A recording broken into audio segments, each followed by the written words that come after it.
PhD in Chalmers in in theoretical physics, and I finished in May or June. Oh yeah, May. I think it was May last year. And yeah, before that, I lived in Berlin, in Germany, where I did both my bachelor and my master in physics in the Technical University. And yeah, after finishing the PhD, I was looking for a job, and I found this job as a data scientist, and I really like it so far. So I hope I can give you some inspiration, and I can show you some of the fun parts today, and maybe inspire some of you for that job. So yeah, that's a bit about my background. I'm 32 years old. I live a bit outside of Gothenburg. I have one son. He's 2.5 years. Yeah. Thank you, Maja. Oh, so nice to meet you. And you can see here in the chat, everyone is saying good morning, and I think we are all really excited to just get started. Yeah. Let's start. I can start sharing on my screen. And good morning to everyone in the chat also. And yeah, let's just start. So I would like to start. So as I said, I work as a data scientist at the Volvo Group Connected Solution. And today's topic, or today's what I want to show you, is a bit how we can analyze data to help electrifying vehicles. And with this, of course, reduce the CO2 impact of vehicles. And before I start, I would like to do a little Mentimeter to get to know you a bit, because I told you a bit about myself, but now I also want to know a bit about your background. And please go to menti.com and enter the following code you can read here, or you can also scan the QR code on the right to get to this page. And I will open the Mentimeter page. So we can get there. 1 second. This panel is a bit in my way. Here we are. Yes, so here we are back. So in case you didn't manage in time, here we are again, and let's go to the questions. I see you already have a lot of roles here. Very interesting to see your so many different backgrounds and competencies listing here. I see that many of you are students, so I hope it will be interesting for you today, but also a lot of engineers and developers, and yeah, a lot of different backgrounds. So very nice, very nice. Thank you very much for answering. And I think we can go to our second question for today, which is, what is the first thing you think about when you hear Volvo? And you can also answer more than once, but would be nice to have at least once. And I will set the timer here for 10 seconds, let's say, so we don't lose too much time. And okay, not surprising to see many cars, safety, your cars. Many of you have Volvo. I guess it's very popular in Sweden. What else can we see? Penta, yes, interesting. Mobility, very important topic. And yeah, thank you very much for your thoughts, and it's very interesting for us to see.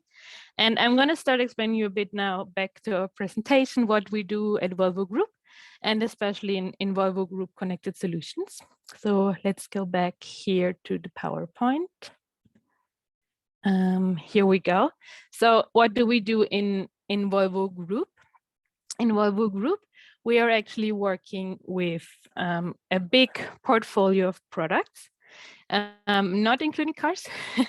Cars is more the other brand, the Volvo Cars brand. In Volvo Groups, we focus more on these more like products, for example, trucks, which might be the trucks which deliver the goods you eat at home. We also have construction equipment, which might have built your house you're living in, or the university you're studying, or the job you're working. We have also buses, which might have brought you to work or to university today. And another big group is this Volvo Penta, as some of you have mentioned in the journey.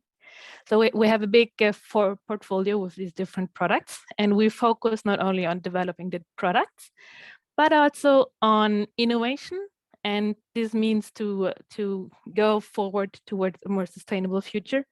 So we want to electrify the vehicles, we want to connect the vehicles. That means that we go away from this single vehicle view, but like connect them into a system so we get information about them. We can like connect them in order to like use them in a bigger picture. So that's a very big step towards the future. And then of course we're also looking into autonomous vehicles and also solutions to make them more efficient. And the Volvo Group Connected Solution itself, we are like a software company within Volvo Group, and we focus exactly on these things like this automation, electrification, and connectivity within Volvo Group. With this, we can increase the efficiency of the vehicles, we can decrease the environmental impact with electrification, and of course we can also improve the safety. This is like our 3 main goals. And how can we reach our goals with like connecting the vehicles and decreasing the environmental impact? One main thing we're doing is that we're using real data, which I think is very important for that. And we're collecting, we have more than 1 million connected assets. So that means collected vehicles. And they're driving all around the world. And we're collecting all the data from them. So we can imagine it's a big amount of data we're collecting and we have to analyze. And we use artificial intelligence and also advanced analytics to do that, to create value from this data we're collecting. And what about a bit about our company, Volvo Group Connected Solutions? So we are around 600 employees, both in Sweden and other parts of the world, but mainly focused in Sweden. In Gothenburg, we're located in the Lindholmen Science Park, which is a very nice office of a nice view over the river. And we focus mostly on software development, IT architecture, data science, such as me, and also cybersecurity. And I think we can say that teamwork is the most important part of our company and one of the key features, because we think that's the key to succeed. And this is not only teamwork between the company, but also between customers, partners. We work with startups and all the different brands within Volvo. We're combining these different insights to develop the data further, or develop the vehicles further to make new trends and get new solutions.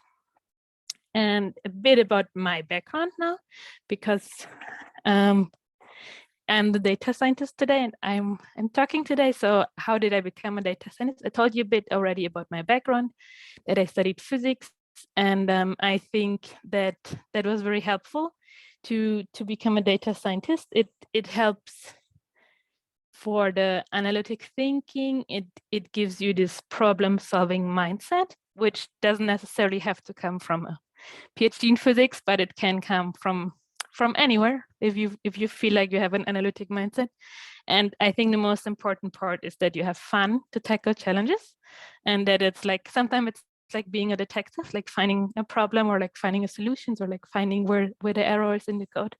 So I really like that, and I think that's it's a really fun job. And what do we do exactly as data scientists here in Volvo Group? We do, as I already explained you a bit, we do the support within the brand, within Volvo Group.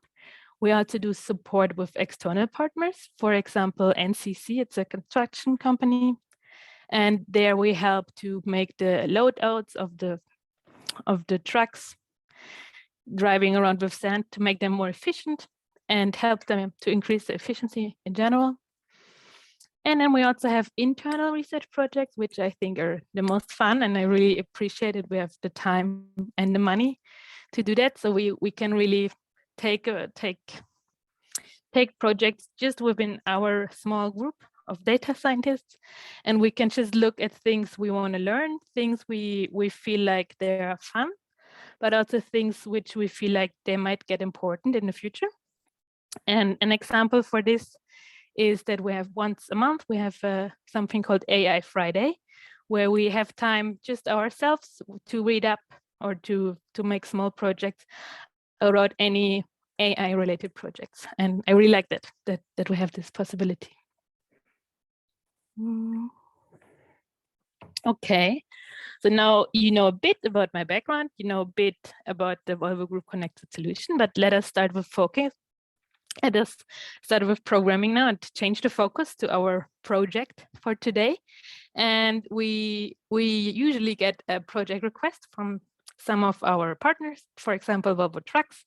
And this is also what a typical day or typical month looks like for me. So usually someone, in this case, Volvo Trucks, they reach out to us and they want to know how powerful batteries do we need to cover a truck's daily mission. And especially this means the route that they're driving. And in order to answer this question, we first formulate this kind of a business question into a scientific questions. And this could, for example, be how are the battery capacities related to the driven kilometers? And how many kilometers does the truck drive on average? So we're using the data we already have from trucks who are driving with usual diesel and analyzing them in order to find out what we need for the electric trucks in the future. And in order to do that, we need to code. And this is the most fun part. So we need to get the data, we need to process, and we need to analyze the data. And this works, of course, best in a programming environment. And let's go there. I will open a Jupyter notebook now in my Google Chrome browser. Let's go here. Let's make it full screen. This is a so-called Jupyter notebook. And you can basically use it with any computer you want.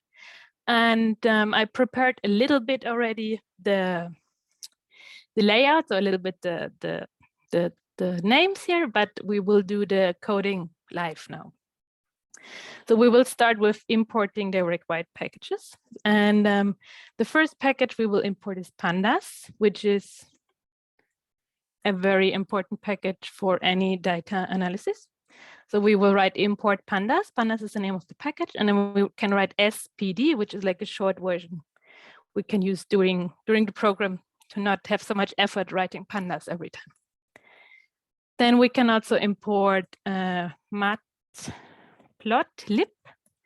which imports a package from MATLAB, and it helps us for plotting purposes. And because this is also a very long name, we will shorten it with PLT. And then finally, we will import another function, which is just called FCT, which has some useful functions. And finally, because we don't, in case we change something in these packages, we don't want to go back and reload them all the time. So we tell the computer with this load external and then auto reload that it should reload these packages automatically. And then we also have to tell him how often, and he should reload them every 2 seconds. And then if we hit enter, we can see that a number 1 appears here. This means that the code has successfully been executed. Then we can start with loading the data. So we write here data. This is our name we choose now. And we use a function here from this function we just imported. And this function is called load data. And we write here data name, data sample. And close it and also have a look.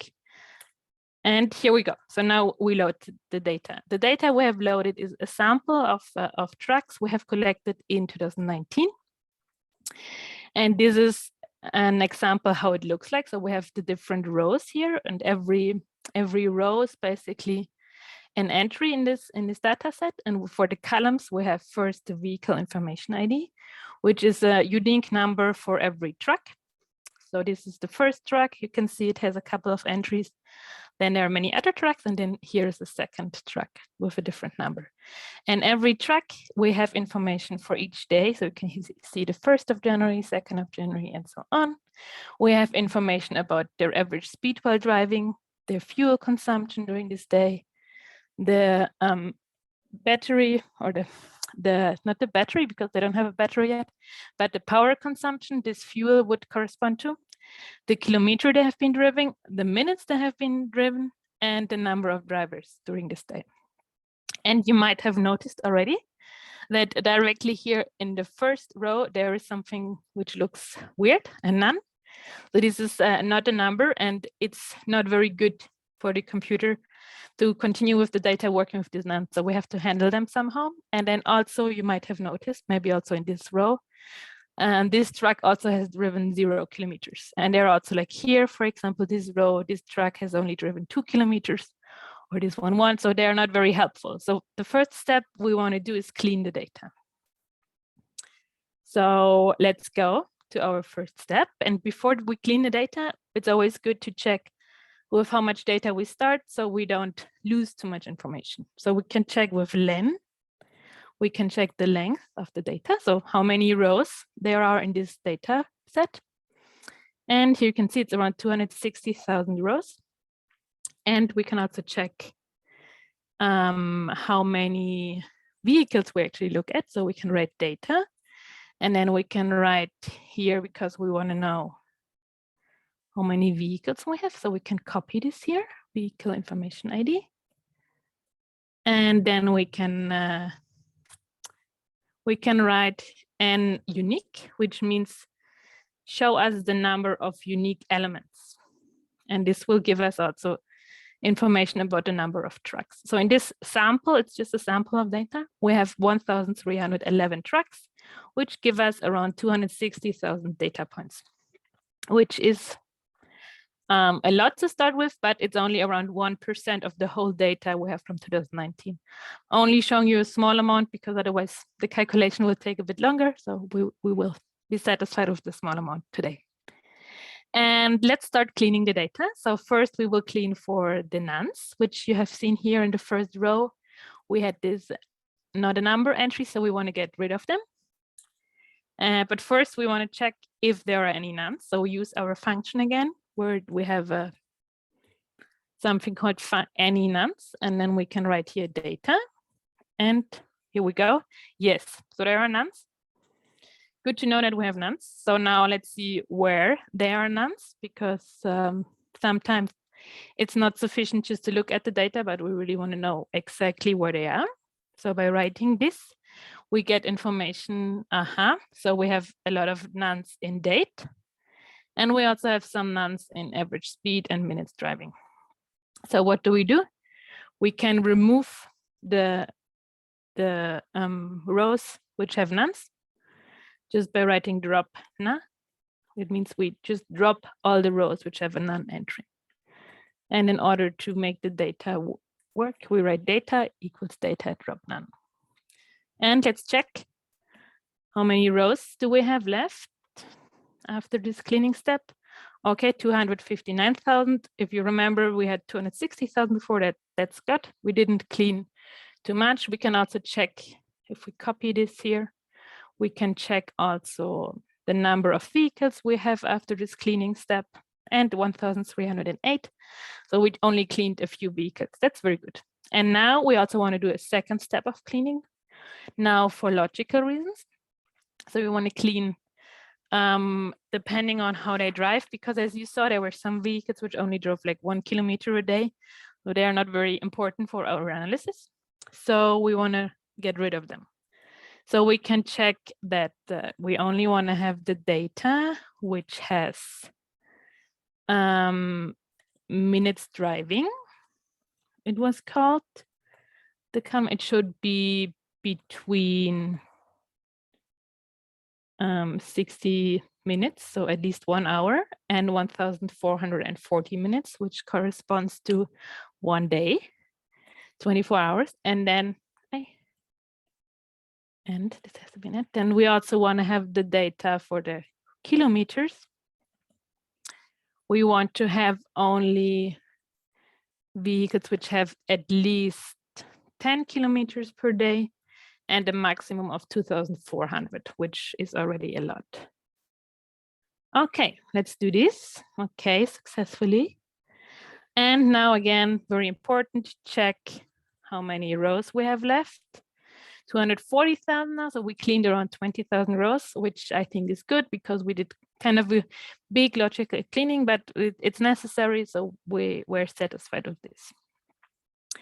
And now we don't want to do another cleaning because we want to have days only with one driver per day. Because if we have 2 drivers per day, they can do a lot of kilometers, and it's not very common usually. And for our analysis now, we want to get rid of them. So we just say data with data. Yeah. Data, another one, number of drivers and drivers is our column now, should be less than 2. So this only allows 1 driver basically. And by doing this, you will see that we removed a lot of data now. So we kind of reduced our number of data points by half, which is a lot, but we are aware of this. It was a conscious choice where we have been doing right now because we only want to look at single drivers. This is what the Volvo truck people, which gave us the project, what they asked for. So this is something we have to keep in mind, but which is a conscious choice, so we can live with this. And let's also check how many vehicles we have left with this. So we have left 1,275 vehicles. So now we are done with the cleaning finally, and we can continue with the analysis. And so we want to find out how do our 1,275 vehicles drive on their 125,000 days. And to start with, we can plot the data. So we just write here data, the column we want to plot, and now we want to look at kilometers. And then we write plot, very simple, and we want to have a histogram. And here we go. And here we go. Here we have a histogram where we have the kilometers on the x-axis and the frequency. That means how many days have been driven with this amount of kilometers. So for example, between, so around 15,000 days or approximately have been spent in this bin here with 125 kilometers. And to make this plot a bit nicer, we can increase the number of bins here, and we can also write down for the X label something. So we write on PLT X label, and then we can write here daily driven distance in kilometers. Always good to keep the unit here so other people also understand it. And then we write for the Y label in a similar manner here, vehicle days. And they don't have a unit, or well, days. And as you can see now, we have the labels here, and we can also see that this plot looks a bit nicer and gives us a bit more information. And just by looking at it, we can, if someone asks us now, okay, what's the average? Maybe we would say something around here, maybe something around 500, but we don't want to guess. We want to know it exactly. So we can use Python's function median. So we just write dot median, and Python will give us the exact number. So the average kilometers per day is 453 kilometers, which is a big amount. Having in mind that I do this every day. And another way to look at the data is so sometimes people come and ask, okay, how many % of the days have been less than 100, less than 200, or less than 300 kilometers? So we can do something which is called the cumulative plot, where we basically can do something very similar as we did here. So we can just copy this part, put it here, and change a few things here. We can increase the number of bins. We can tell cumulative equals true. We can write the density equals true. And we can write that the histogram type we want to get is called something step. Okay, let's have a look how it looks. Okay. So we can change very quickly the X limits so we will understand it a bit better. Here we go. So we want to go only from 0 to 1,000 kilometers here. Okay, so here we go. What can we see now? We can see, for example, that 20% of all the vehicle days have less than 250 kilometers, let's say. And if we want to cover 50% of the vehicle days, we have to get a bit more than 400 kilometers. This is how you can reach this kind of plots. And before we go further, I want you to answer another Mentimeter. So let's go back to the Mentimeter page. And this is the QR code for the second one. So please scan the QR code or go to the Mentimeter page manually and enter this code here. I will give you 5 seconds. Okay, and the first question, and I saw someone answered already, how many kilometers can a first generation Volvo electric truck drive on a fully loaded battery? And yeah, you can see the 3 answers. I'm going to give you 10 seconds to give your guesses.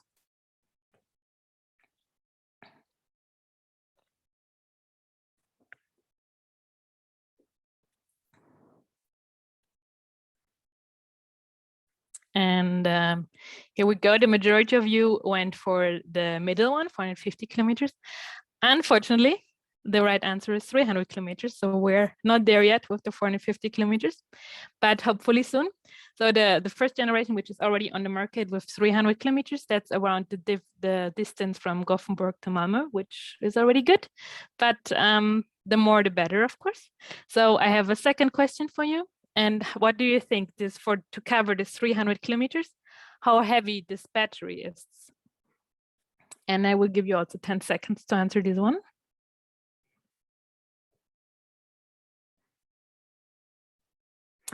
Okay, very mixed feelings from your side. Let's see. Okay, 3, 2, 1, and go. Okay, the right answer is 2,500. So some of you were right. And this is very heavy. That's around the weight of a hippo or a small elephant. So that's very, very heavy. And it's only 300 kilometers. So you can imagine if we want to have a bigger range, we have to go back to much more kilometers, actually. And now this was in kilometers. We can do exactly the same plot now for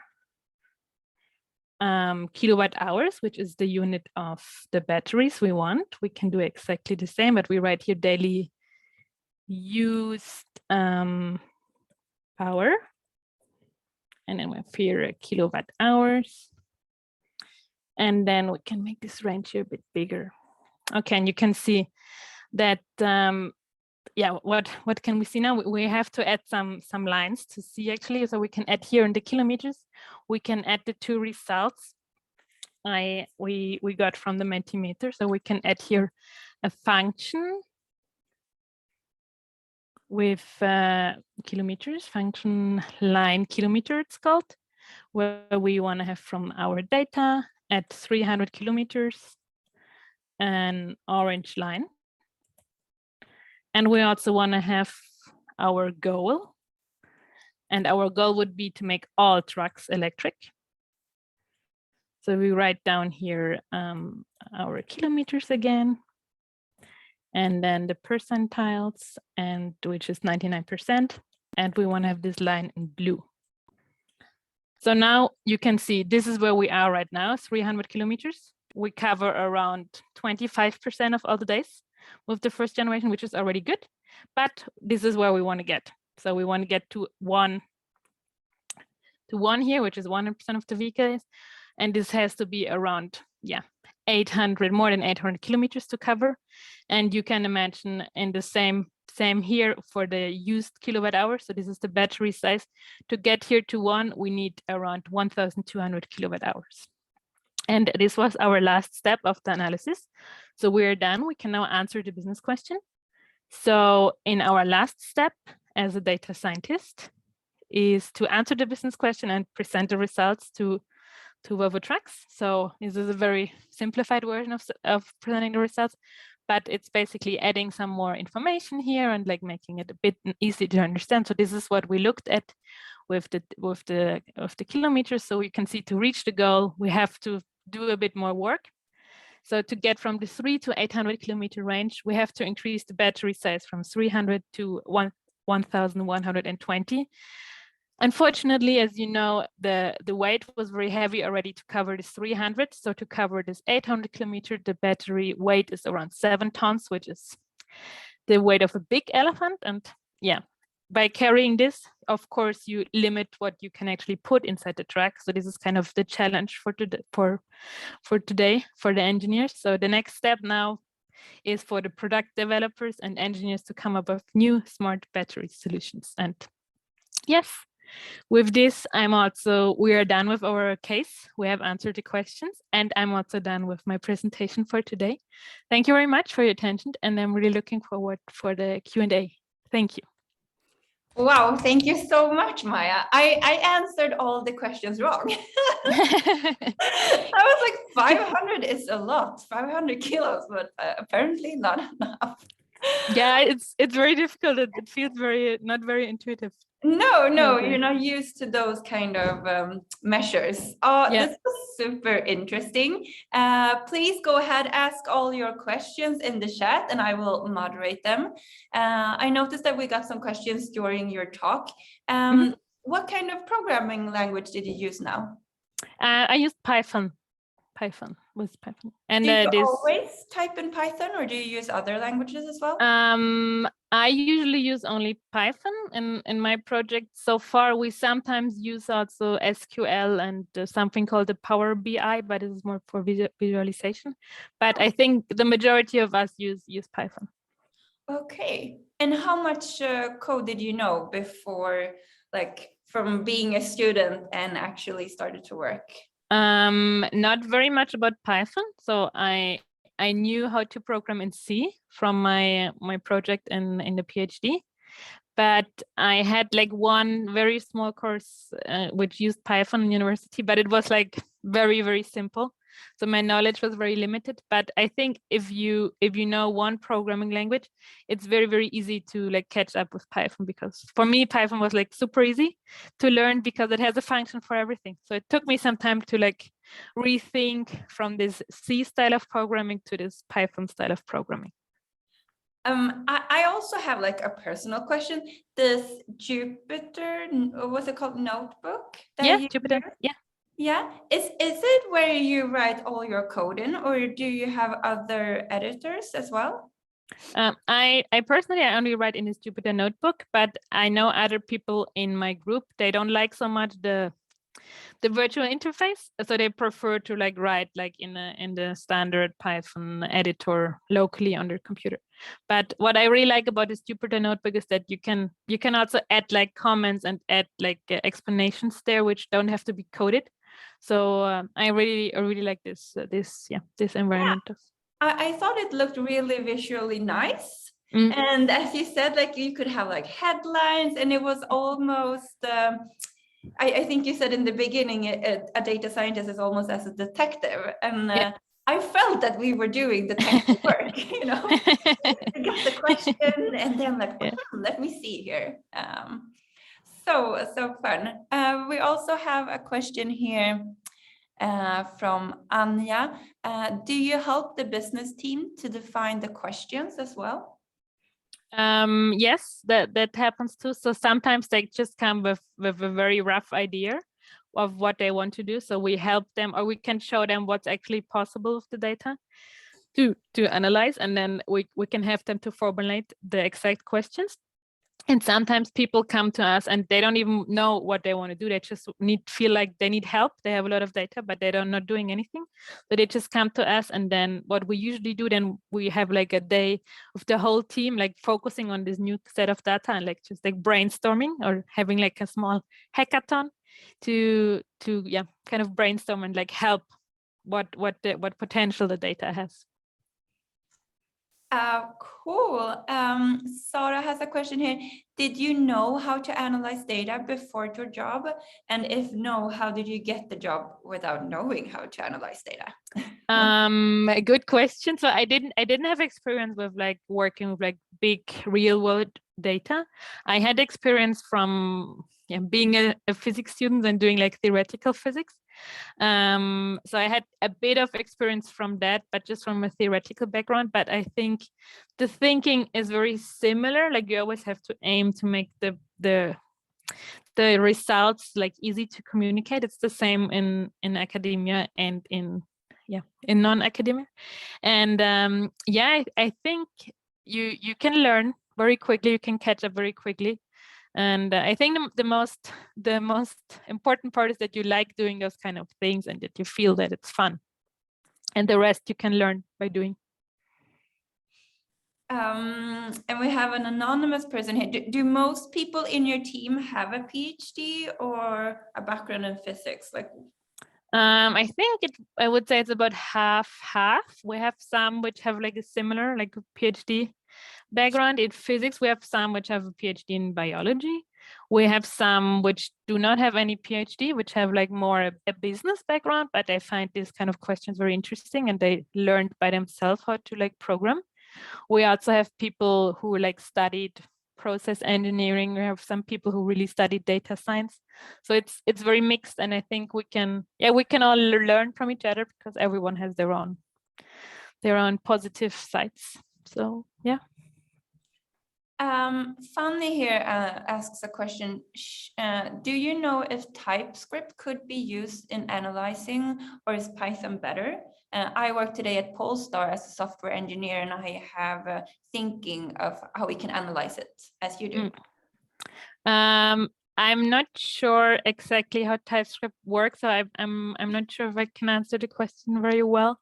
But I know that Python works very well, and I know that a lot of people use Python. So I guess there is a reason why a lot of people use Python. But I'm very sure it's also possible to use other versions, other programming languages. So just learn Python. We have one more question here from Rebecca. Do Maja think that the impact effect from data analysis is overestimated when it comes to solving the climate crisis? Do we have a lot more data we can explore and use in society? I think it's not overestimated, because what the feeling I get how it works now, that even nowadays a lot of people still rely on their feeling. And if you have been in the business, so for us with the trucks, for example, a lot of people who like sell trucks, they sell what they feel like they want to sell, but sometimes their feeling can be wrong, or especially if you want to change something, you don't have a feeling yet for how in what direction it will change. So I think it's very important to actually like know by data based how the current situation looks like, and then from there you can put your goals and work towards there. But I think it can help a lot to analyze data. One more question here from Sophia. Do you usually work in larger projects? How long would a normal data science project be? Is it a lot of ad hoc analysis? Okay, 3 questions. Yeah, so I think we usually have different projects. So each of us has between 1 and 3, depending on how we like it. So I have one large project, which is going around this electrifying vehicles. And what I showed you today was kind of like the starting analysis we would do. And then I have been working, I think the project is ongoing already for 2 years. So it's a big, like you answer one question, but then during the way, another question pops up. So you're kind of continuously finding new questions to answer and like things to investigate. So it can be a big project, but it can also be another project which is like very, very specific. They want to know, okay, this and this, I don't know, in this region, what is the most common truck use? So this can be a very local and very short project then. So it depends a bit on the project. Yes, did I answer all the 3 questions? Yeah, I think you answered. And the last one was, is it a lot of ad hoc analysis? But it doesn't sound like it, or? No, because mostly the data we work with, they come from a bigger data set, which we already have worked with in one way or the other. So we can usually go back to this initial analysis we did back then. But I think for me, like just to get to know the data, I'm always starting with some ad hoc analysis just to see what kind of data I have. Explore it a bit. Yeah. Interesting. We're 2 minutes past over time. This has been super interesting, Maja. Thank you so much for taking us on this journey as a data scientist. It was super exciting. Yes, thank you very much for inviting me. And I just want to say, if you felt like that's something very interesting and you could imagine working this, we have right now an open position in my team, so it could be my colleague. So let me know. You can write me in LinkedIn or wherever if you feel that could be something interesting. Yes. Add Maja on LinkedIn and continue the conversation there. Yeah. Thank you so much, everyone. Have a beautiful day, and let's see each other soon. Okay? Thank you. Thank you. Bye. Bye-bye. Bye. Bye.